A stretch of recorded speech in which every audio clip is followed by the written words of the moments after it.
We not cowboys. We Muslim horsemen. Philly is a horse city, but I don't know if you've seen that movie, the Concrete Cowboy movie that came out. It was like a story about the Philadelphia Cowboys, but it didn't depict the reality of that the Muslims played in that. Right.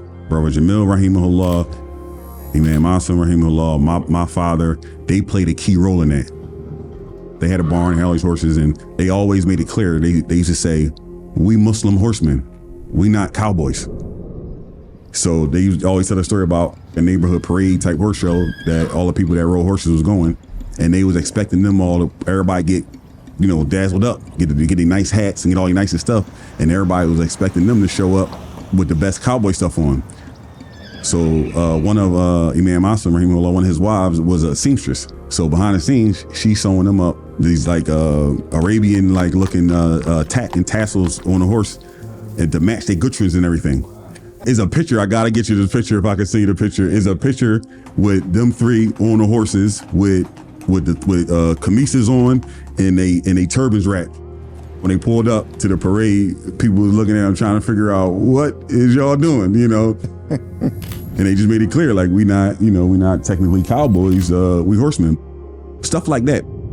There's still brothers that was a part of that own horses, that actually teach horsemanship to the youth. And as a young brother, we didn't know the value in it. I had 2 horses, and I got into horses because of them.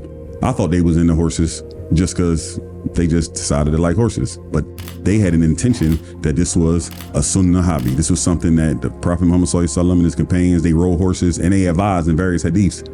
Then one day I remember coming across that hadith that says that goodness is tied to horses until Yom Qiyamah. And then there's another one that references the blessings in grooming a horse, and it talks about something about their forelocks, right?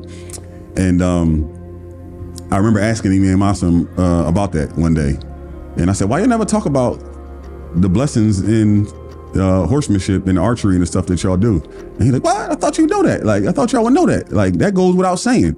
Like, that's why we did it. We wasn't doing it. We wasn't doing these things just to do it. So that's still living on. The horsemanship still living on. The archery part still living on. We got a group of brothers that hunt every year with a bow and arrow that we all learned from Sheikh Mukhtar Rahimahullah, who taught Imam Asim and Brother Rashad and all of them guys archery from scratch. Now we have professional archers and hunters in our mix, and these are things that they established back then. So alhamdulillah, it's a good thing that we can continue it.